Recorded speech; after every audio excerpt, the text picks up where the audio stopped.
Welcome to The Whole View. I'm Stacy Top of Real Everything. I'm here each week to dive deeper into how we can find happiness and health inside and out through self love, body positivity, and discovering new ways to be our best selves. Before we get started, a reminder this podcast is for general educational purposes and is not intended to diagnose, advise, or treat any physical or mental illness. And while Dr. Campbell is a brain doctor, you're not your doctor. So we always recommend that you see a licensed health professional accordingly. Dr. Campbell, I am so excited that you're here. I love that your background includes different elements of science, and I think it explains a lot of your expertise into our human beings' physical inner workings and the neuroscience of it all. So, just a little background, listeners, on it's okay if I call you Ginger. Okay. On Ginger's background, prior to medical school, she studied electrical and biomedical engineering and then went on to complete her medical training. Dr. Campbell spent over 20 years as an emergency room physician and in 2014 began a fellowship in palliative medicine, which is now what she practices at the Veterans Administration Medical Center in Birmingham, Alabama, but is headed to New Zealand soon. So I'm excited to let her share a little bit about that with you listeners and still enjoys both patient care and teaching residents, fellows, and medical students. She is best known for her science oriented podcasts, Books and Ideas, as well as Brain Science, and her newly recently launched Graying Rainbows, a podcast about coming out later in life. And her book, Are You Sure the Unconscious Origins of Certainty, is based on episodes of Brain Science podcast, exploring the implications of the surprising discovery that most of what our brain does is hidden from our awareness. And you can follow her and sign up for her newsletter at virginiacampbellmd.com, where you can find access to all of those things. And today we are going to dive into brain health because I am a geek about brain health. But before we do all of that, can you tell us a little more about yourself and introduce listeners to who you are? Yeah, I think the first thing I really need to say is I'm not a neuroscientist or a neurosurgeon. It's amazing how many of my podcasting friends think of me as a neurosurgeon. I am, a person with a science background who became passionate about neuroscience about 10 years, no, 20 years ago, actually. Yeah, I've been doing my show, Brain Science, for almost 17 years. So my inspiration was that I was reading about the brain and discovering all this neat stuff. And then I would see discussions. This was back when discussion forums were popular before Facebook and Twitter and whatnot. Back in And the people olden would, days, I like yeah, to call it. back in pre iPhone, and there was there's so much misinformation, and mainstream media perpetuates a lot of the misinformation. And I just really wanted to do a show that was about what the actual science is and make it accessible to people of all backgrounds. And so that's what I've been doing for a long time. And I've been really surprised by listeners who write to me that are having various mental health or neurological challenges that tell me that the show is helpful to them. And the reason this surprises me is that my show is not clinical. I rarely talk about diseases. Once in a while, I've had Temple Grandin on the show, but mostly I talk about more basic science stuff. But what I learned from my listeners is that just understanding a little bit about how it works is very empowering to everyone.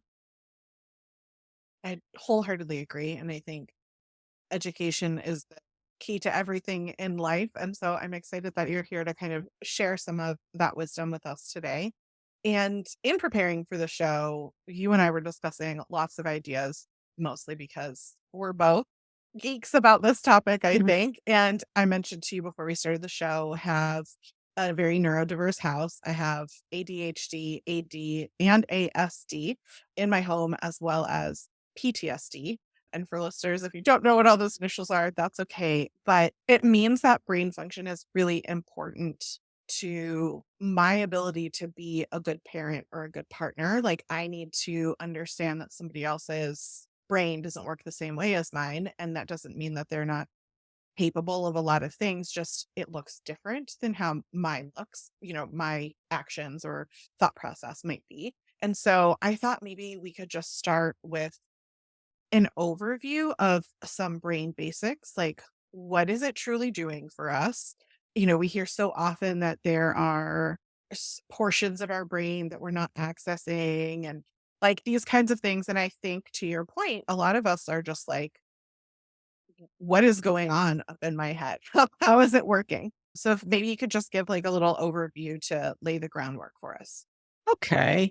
So, I mean, one of the things is that when you hear about the brain on, TV and magazines, there's a lot of emphasis on, where in your brain certain things happen. And, that's kind of an oversimplified view of what's really going on.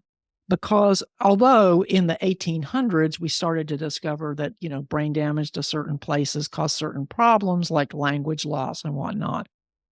In modern times, we now know that, all the different parts of the brain talk to each other. So it's more of a network. It's more like the internet. Okay. So it's not that one particular place does a certain thing. So, for example, you might have heard the amygdala, that's where fear happens. Well, not really. I mean, the amygdala actually does a lot of stuff. It actually is involved in decision making. It's involved in saying to you, hey, pay attention to this. It might be important to your survival, but it's not the whole thing. So, what I oftentimes say on my show is that's where is the wrong question. Okay. It's more about who's talking to who.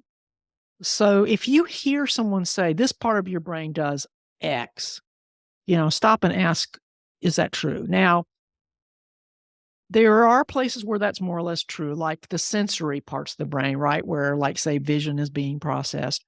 But then there are a lot of association areas where everything has to come together. Okay. So that's the first principle is that it's an oversimplification to ever say this part of your brain, unless it's, this is your visual part. But if it's emotions or something, it doesn't come down to just one part. And last month, I had a great guest on who has a new book out that I highly recommend. His name's Luis Pessoa, and his book is called The Entangled Brain. It's a really good overview of the difference between when we study the brain and we break it down into parts, and then what happens when we realize that the parts really talk to each other. And that book is actually intended for a a general audience. It's not a book for scientists. So that's one I would highly recommend if you want to get a better feel for this. Pessoa was on my show maybe 10 years ago talking about all the stuff the amygdala actually does. And that was the first time I was really aware of this fact that these lower parts of the brain that we might be told only do this or that. It's not true. And just throw away the limbic system, okay? And this whole idea that you've got a reptile brain, that's all outdated. Hate to throw water on that, but because therapists love, oh, it's your reptile brain and blah. I mean, it's just not true because from the very lowest levels of the brain, emotion and what you might think of as logic or, decision making, they're intertwined. So it's not like emotion is over here and thinking is over there, like the old, Greek image of the guy trying to, the chariot rider, that image of the chariot rider where the horses were supposed to be your emotions and your reason was supposed to be the guy on the chariot. Okay, that's a really a really long standing idea. But the latest thing really shows that all that stuff mixes together. And so you see this when you see if you have a person who has PTSD, right? That you see how deeply emotions and reasoning cannot be separated, right? So the other thing I would say, just as a starting point, is that since you mentioned my book about how much the brain does that's unconscious, I would say that I am not talking about the Freudian unconscious, okay? And I'm not talking about, oh, your unconscious is controlling your activities. That's not what I'm saying at all. We still have a good deal of control. What I am talking about when I say most of what the brain does is unconscious, I'm talking about the processing. For example, visual illusions, right? You can look at a visual illusion, and even if you know it's a visual illusion, you still see it, right? And that's because that processing of the thing you're seeing is happening before it gets to your conscious awareness. So you can't make it not a visual illusion because you don't have access to the circuitry that's creating the visual illusion. Which brings us to a very basic point that you sort of alluded to at the very beginning, which is, our brain, it creates our experience. And that means that my experience is different from your experience. Even if we're looking at the same thing, we aren't actually seeing exactly the same thing, right? And to me, that's the biggest lesson I've learned, because as a physician, I realize that sometimes my patients and I are not perceiving the world in the same way. In fact, often we are not perceiving the world in the same way. And when someone asks me, what's the biggest lesson you've learned from doing this neuroscience for all these years? That is it. Realizing that everyone perceives the world in a slightly different way. The reason science is so important is it gives us a way to sort of overcome, that diversity by saying, okay, we're going to agree to some rules of evidence so we can say, it seems like this, but maybe our intuition is wrong. How can we test it? And then we agree on what the rules are, right, for testing something to come up with something. It's not, the ultimate truth, but it's closer than what any of us can get to just using, what seems to be true to us.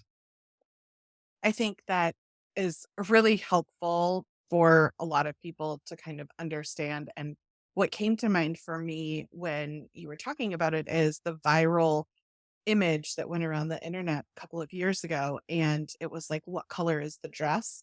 Right. And Right. That was a famous one. Yeah. yes. And people were like, how could you not see exactly what I'm seeing? And helping, it was kind of the first time that I heard as a, community conscious kind of thing, recognizing that our brain works different than the next person's brain. The phrase that we use a lot of times, because we're a treatment foster family and we work with children who have PTSD. And so the analysis that I find works really well for them is, what does it mean to you when I say a dill chip? And a lot of people will say, oh, you mean like a potato chip. And I'm like, but what if I was referring to slices of pickle? Because that's Mhm. also called a dill chip. And they're two very different things. So if someone goes into the kitchen and says, can you get me a dill chip? And I come back and I give you pickle instead of a potato chip, that can often be a misunderstanding in communication and how our brain processes things. And in everyday life, that's like an example that at least children often find like they have an aha moment with kind of Right. And if we go analysis. to New Zealand, then chips are French fries. So, Exactly.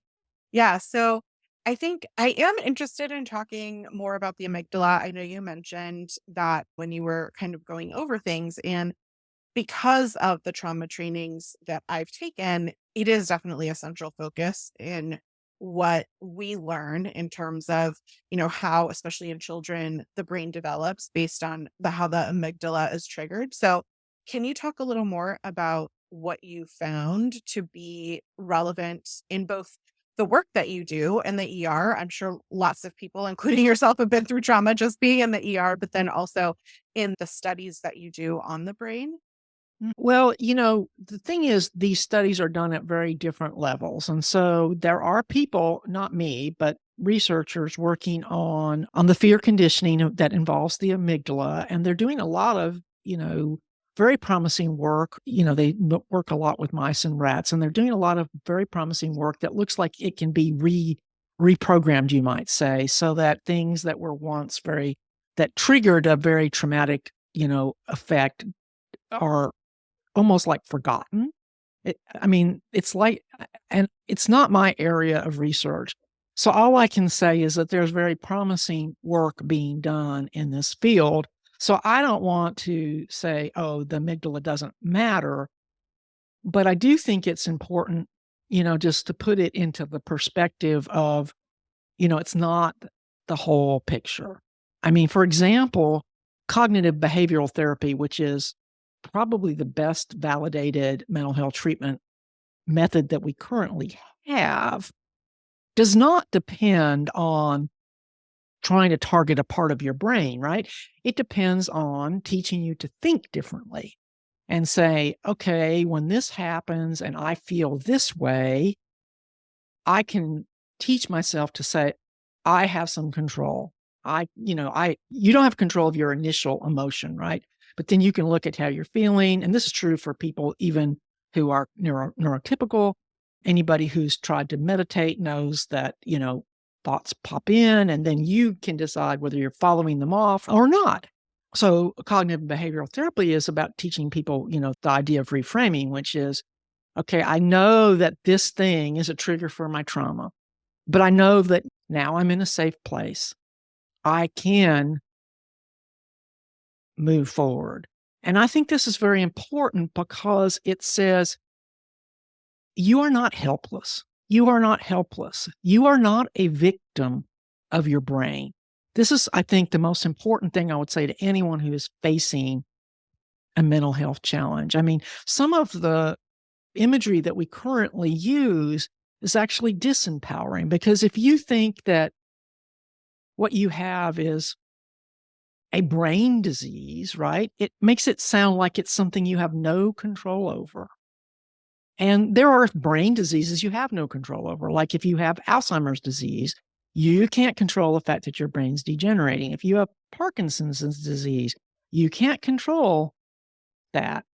But if you have an addiction problem, it's changed your brain, but you do still have choice, and you can make choices to make things better. So it's important not to conflate the ideas. Do you know what I mean? Yeah. So you each one of us has a legacy of whatever our brains have done in the past. And unfortunately, I'm sure many of your kids have, traumatic legacies that they have to overcome, and they have to have loving support to do that. But the key idea is they can. I mean, that's what to me is so inspiring about Temple Grandin's story, right? Her mom was stubborn. Her mom was said, she's not going, to be disabled. She can do these things. And I mean, it was hard, right? But, even though she's autistic, she's incredibly smart and has made the most of her gifts. And that's all that any of us can do, is try to make the most of whatever our gifts happen to be. And, turn our challenges into something like what you're doing, your situation, you're turning your challenges into a way of helping others. Yeah. And I think the image that came to my mind when you were talking about it. So if, and the training that I've taken, if we think about the amygdala as kind of the initial intake of the brain, like you're in Mhm. the ER room, it's the triage, right? And so it's going to process things that are fear inducing or that feel threatening, and it's going to kind of detect threats and activate other parts of our body to be in that, what I'm sure a lot of people have heard of as like the flight or fight Mhm. mode, right? There's also freeze in that I think a lot of people, it's flight, fight, or freeze. And when we're in that state, it is impossible to do the thing, right? If you're frozen, your brain is not open to remapping of, okay, but you're actually safe right now, because it's currently telling you, no, you're not, no, you're not. So it really is like CBT, DBT, all these other kinds of things that are available. I mean, when I was a teenager in therapy, because I had depression, because I had anxiety and eating disorder and these kinds of things, like there was talk therapy, but it was like, and now take this pill. There was no like, let us figure out how to, reframe some of these thoughts or different things that you have that, we have a lot more. It's incredible the growth that we've had in, that 30 years or whatever. And then if we think about 30 years before that, we were still like using leeches for medicine and different things. It's incredible how far we've come in a short amount of time. But that said, it really also depends on these neural pathways that you're talking Mhm. about, right? Like, so when we experience these immediate threats or fears, how did our body learn to respond to keep itself safe? And I think that's when you were talking, I was envisioning the Grand Canyon and how the pathway of the Colorado River has created that pathway in the earth for so long at such a strong pace. And for some people, we look at trauma, for example, veterans coming back from war. If they've experienced nonstop, Yeah. repeated over and over again, that river made a very deep, path that is hard to reframe. It's not impossible. Right. Norman George, who's been very helpful in making people aware of brain plasticity, calls this the dark side of Mm, neuroplasticity because you get into these ruts. And obviously, the Grand Canyon is an analogy for a very deep rut. And I don't want to sound like I'm discounting, the challenge of those ruts. I just want to, like I said, I'm not a neurologist. I don't take care of patients with these challenges. So I'm coming to it from a basic science standpoint. And I'm just trying to say that there's hope. That I'm not saying that it's easy. I'm just saying that the science does not say that you are hardwired. The science does not say that since this happened to you, you have to be stuck in this, rut forever. It's going to be challenging, especially, depending on, what happened. And I mean, the veterans with PTSD are certainly a very good example of a very challenging situation that usually requires using a combination of therapy and drugs. But, the hope that brain plasticity also gives us, though, is that our brain continues to change throughout our lives. And I think of the triggering of the amygdala being a person who's fortunate I haven't had trauma. So I think of, like when you see a stick and you at first you think it's a snake. Okay. That's amygdala too, right? And then you process the information and you realize it's a stick. But there's a moment in there, even if you're not having any bad experiences with snakes, when you have this moment of fear of, oh my God, it's a snake, right?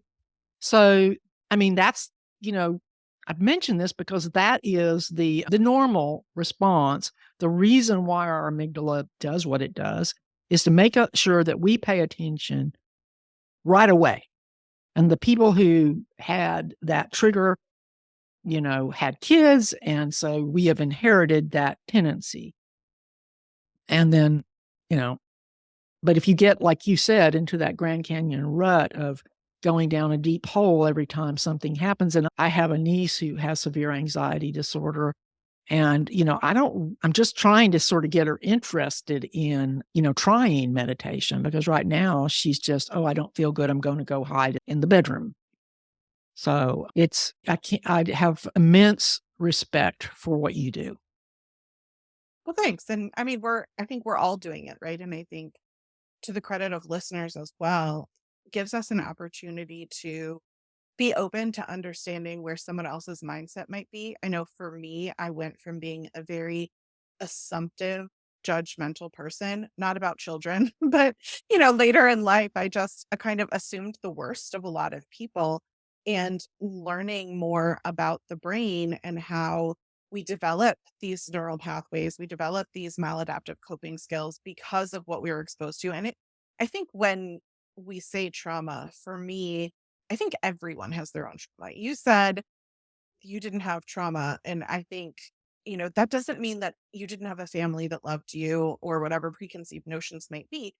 We've all been, whether it be a car accident, whether it be, there's some things that happen in our life where I kind of look back on and I'm like, I did have an exposure to a snake. This is like such a side tangent, but it created like I literally have PTSD and trauma with snakes, and even though I think they're really super cool creatures, they do great things for the earth, I want them to be around, I am deathly afraid of them, and anytime that there is a belt on the floor in my house, I literally jump and scream, and my Mm, kids think that I'm creating this, like, over the top reaction for attention. And I'm like, I genuinely thought that was a snake and that it was going to hurt me. And so I think it's fair to say that was a trauma simply because it created a pathway in my head. My amygdala saw something as a threat. And then I created a pathway in my head that said, that snake crawled between your legs when you were going up the stairs and something really bad could have happened. And now you're going to be really scared of it. And so for me, it's interesting when we think of on a greater community level is how, it fascinates me so much, not just from the neurodiversity that we spoke about at the beginning and how, diverse my family is and my interests there. But I've also been thinking about it a lot in terms of the past few years with how divisive the world has become and how different our lives are if we have access to information, if our feelings are validated, how that creates different pathways in our brain versus feeling like the world is against us and we have to protect ourselves. And all of that is stuff that our brain is doing for us. And to your point, we have the ability to stop that, to say, that's not actually a fact. No one is out to get me personally. Our whatever the situation might be, right? And a lot of the work that we do, it's like, okay, create an anchor, remind yourself where you are right now versus where you were then. Are you actually safe? Like all these kinds of things that we're doing. Like we as adults can do that too. And I'm curious if in the work that you've done, both with listeners on your podcast and as a physician in an emergency room, how you see that different level of people operating in basic need mode versus people operating in that higher level of self-awareness mode is kind of how as how I define it, Yeah. right? Yeah. So, um, in the emergency room and in the work I do now, people are usually not in the best place. And so I I think that expecting a person who's in a severe stressful position, either facing a threatening illness or thinking that they are, you have to try to meet them where they are. So for me, the first point is always trying to figure out what is the thing that they are afraid of that I can address, and trying to anticipate what they would want to ask even though they're not asking it. And, I don't know that I'm always successful, but that's what I try to do. Yeah, I mean, that's not a situation, either the ER or the palliative medicine situation is a situation where you're going to expect people to, be able to do "Oh, let's reframe this," kind of thing. I mean, people go into their, like, if a loved one's dying, what they believe about that is what they believe about it, and you have to deal with them from where they are. And so the advantage of realizing that each of us has a perspective that's in some ways equally valid and in some ways equally wrong, we can all be wrong. What I hope is that it would make me more tolerant, and one of the things and that's one of the points in my book, Are You Sure?" is that if we real one of the things that our brain does unconsciously that we don't know is we don't really choose what we believe. I mean, you can justify what you believe, but what you believe has really been processed by your brain taking everything together and coming up with, "Aha, this is where I am now." And if you remember that, then, that's why when you throw facts at somebody, it doesn't change their position, right? Everybody's experienced that. So once we understand that, hopefully we can be a little bit more tolerant both toward ourselves and toward others. They might change their mind in the future, but they're not changing their mind right now. So beating them up about it, or even just saying that person is bad because they believe different from me. I mean, that's what we see going on that's dividing our country so badly is everybody is saying, on both sides, if you don't believe the same thing as me, you are bad. And of course, there are forces driving that and manipulating, our survival instincts. And so that's another key reason why I want people to have a better understanding of neuroscience, because I think maybe you can recognize these manipulations. Like fear, right? You know, politicians, dividing people by using fear, even making them afraid of things that aren't even really going on. Yeah, so true.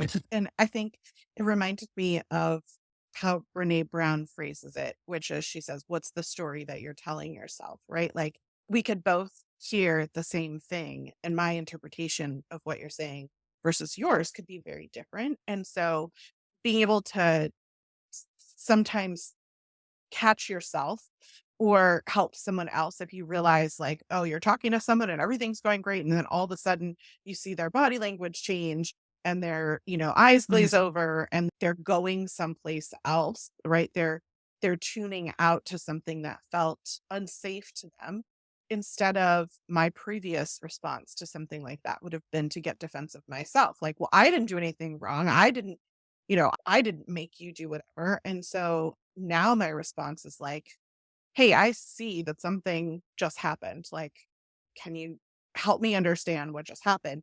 And oftentimes that leads to asking the question, like, what's the story that you're telling yourself about what I just said? Because my intention was X. Clearly, I didn't communicate that properly. Right. And during COVID, I mean, communication is such a big part of palliative medicine. And I can tell you that during COVID, the mask, I mean, and trying to have Oh, conversations yeah. and tell whether people, trying to tell whether you're really, you for it made me really appreciate how much information is in the whole face because just having someone's eyes is not enough, and so we were having difficult conversations with people and having sometimes very challenging to know whether we were connecting or not.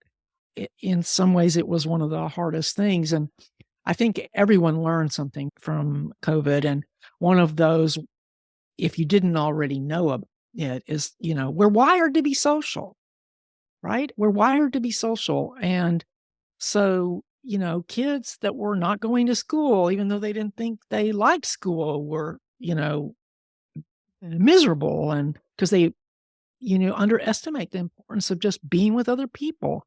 I was so grateful that I had a job where most of the time I still went to the hospital, masked anyway, despite the masks and that.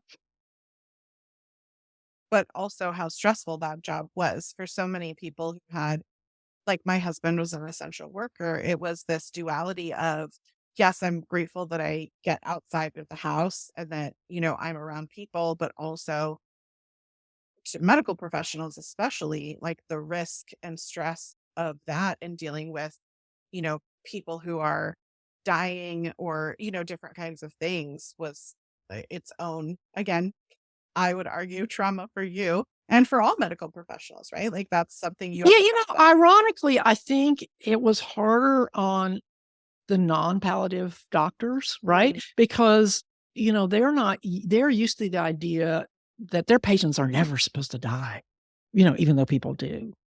And so they were not equipped for what it means to take care of someone who's dying because our system has almost gotten split up where palliative care people take care of people who are dying, everybody else pretends nobody dies. So, I mean, it was hard as a palliative care doctor. There was the problem of people not being able to be with their families and things like that, and the people who got infected who didn't need to get infected. Like, I lost a patient who was vaccinated, but his granddaughter wasn't, and she infected him. Because when you're 85, you can't count on the vaccine, and you need your granddaughter to do the right thing, and he died. That's the kind of stuff that stressed me out. The anti-vax attitudes really, because I think a lot of those people who died didn't need to die, and that really bothers me. Yeah, I hear that. I imagine that any sort of medical space during the last few years was hard for anyone working in it. Like I have such empathy for medical professionals, especially teachers. I mean, this is a complete side sidebar to go down that rabbit hole, but we've seen the changes that it's making to society in terms of people realizing, what how they want to participate in Mhm. their careers and the world and all that kind of stuff. And hope that it leads to community support for these important roles that we really did take for granted for a very long time. So, but I do want to get to something that I heard you say, which kind of sparked something for me as you were talking about when wearing a mask. It made communication that much harder. And I think one of the things that our brain is doing is perceiving body language. They Mhm. say that body language is, I think, 80% of communication, right? So when I was talking about like arms crossing, or, you can see Mhm. lens in their face if they're smiling with you, if they're actively listening versus if Mm. they're not Mhm. active listening, all these things. And one of the things that I had read about people who have had damage to their amygdala is that they tend to be impaired in recognizing those facial expressions, that they don't have the same ability to detect emotions in others, especially related to fear. And I just thought that was interesting as we're talking about amygdala earlier, and then you kind of came around to the mask thing. And I was like, yeah, because if our amygdala is properly functioning and it can detect those things and help our brain perceive, what's coming at us, if we have damage to something, it's going to prevent all of that from happening.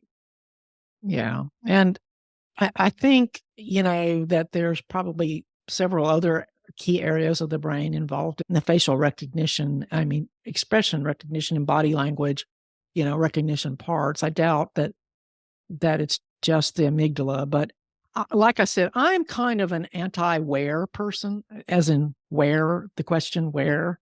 I just think where is not the most interesting question. How and why are more interesting questions to me because I'm not working at that level. I mean, there are people doing that, and I think it's really important. But for what I do, for the show I create, the higher level, how and why questions are the ones that fascinate me. So we've talked a little bit about amygdala and neural pathways. Are there other areas of the brain that we haven't talked about that have been interesting to you, especially as you reflect on your work in the ER and in palliative care? Like, what comes up for you? Let me just think a minute. I'm gonna look at my little cheat sheet. Well, one issue is, memory, right? Because memory is really important. I mean, and especially important, in dealing with trauma because it turns out that memory is not as reliable as people think because it's not like a video recording. When it comes to trauma that's happened to someone when they're very young, it's really easy for a therapist to accidentally instill false memories by suggestion, not necessarily intentional. I mean, Elizabeth Loftus' work has shown how easy it is to install false memories. And there's a very famous study that I mentioned in my book, Are You Sure? It's called the Challenger study. I think it has flashbulb memory in the name of it. But anyway, it was done at the time of the Challenger disaster. Some psychologists would, talk to a bunch of course students because that's what they like to do.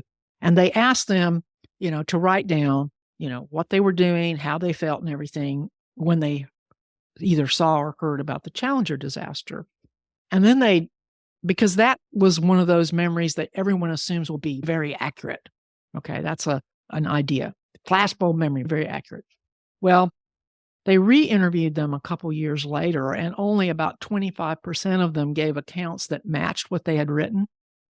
There was even one guy who said he had a different recollection from what he had written down, and he pointed at what he wrote down, and he said, "I know that's what I wrote, but what I remember now is what really happened."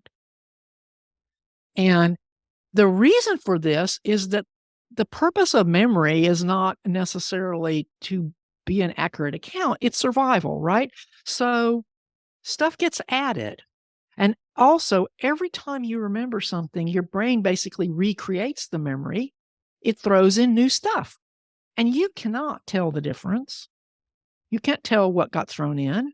This is a big problem for eyewitness testimony. In fact, if they took into account how memory really works, what they would really do is interview people right when something happens, record it, and never talk to them again. Because as soon as they start talking to other people, they start incorporating other people's experiences into their memory, and you can't tell the difference. Like, I'm old enough that the first really memorable event that happened in my life was the assassination of President Kennedy. And, we spent all weekend watching TV, and Jack Ruby shot Lee Harvey Oswald on live TV. And I'm pretty sure that I saw that. But now that I understand how memory works, I don't know if I did or not. I mean, I remembered seeing it, but whether I actually saw it live or just saw it later and remembered it as a thing that happened, I don't know. And that's why memoirists now, if you read memoirs, people are catching on to this and they write, I realize that my memory of this is not perfect, but this is how I remember it. And the reason this matters is because think about all the feuds that people have over remembering events differently. Do you have brothers and sisters? I do. And I have 4 children who I witness this happen with all the time. It's so fascinating to me to think about all of the implications of this, like you said, for crime, but also so many applications of how dependent we are on our memory, right? And we think that our memory is infallible. My husband produces the podcast, and right now he's like, yes, you think that you're 100% right all the time. And often I do have more accurate memory than him. But I do know for sure that there are things that have changed for me or that like get gray for me. And then I think I fill in the blanks with stories that people tell me. And I know so many of us know that we do that, right? Like you were saying about seeing it on TV, but I think for a lot of us, it's like, I've heard this story so often, I actually remember it. It reminds me of this bizarre movie I saw. So I have an English degree in cultural criticism, and part of what that was watching a lot of weird movies and reading very weird books and kind of surmising them. And one of them was this movie called The Final Cut with Robin Williams. Have you ever heard of this movie? I don't know. I don't think so. So in the movie, people have like the equivalent of a computer chip in their, let's say, eyes, but it's really like a brain recording of memories. And when they die, they review their final, like, and then they do like a memorial or whatever. And so what's interesting is in the movie, there are kind of key memories that people have about, a dad taking someone fishing or witnessing a murder, like these very different things. And 2 people who witness the same thing, they play the videos side by side, and the canoe is shaped differently and it's colored differently. And, Mhm. all these kinds of things. And people have such a hard time like addressing and processing. And I know it's like a fiction movie, but it's interesting Mhm.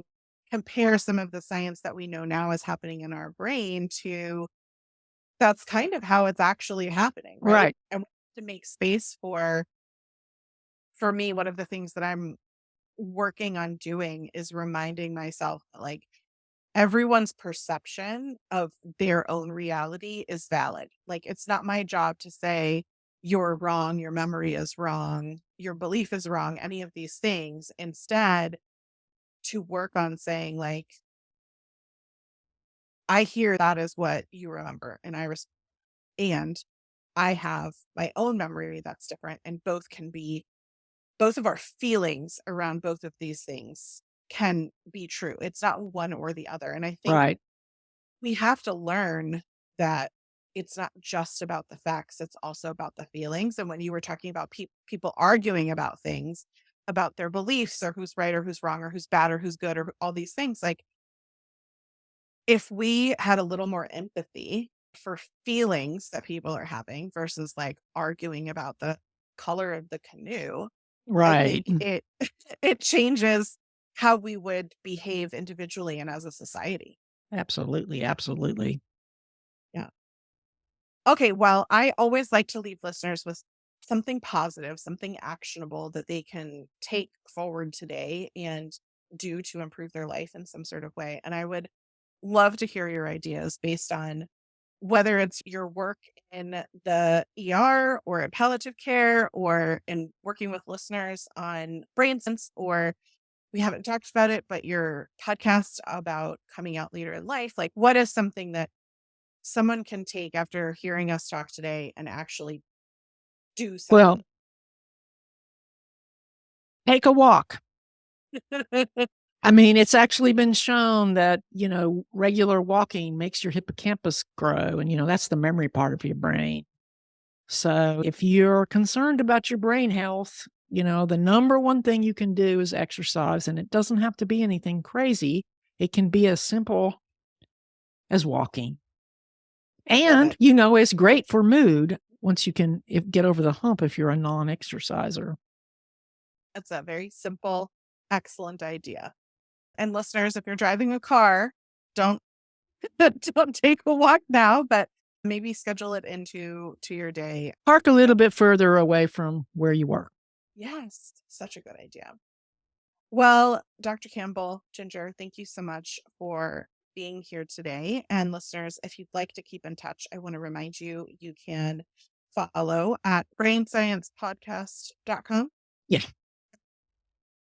Yeah. And I'd love to share a little handout with your listeners. I have a handout called 5 Things You Need to Know About Your Brain. And you can get it at my website, brainsciencepodcast.com, or text the word brain science, all one word, to 55444. Brain science, all one word, to 55444. Now, that's the gift for signing up for my newsletter, but all that means is that you'll get the show notes for the show every month. You won't be, get any trickle email campaigny things.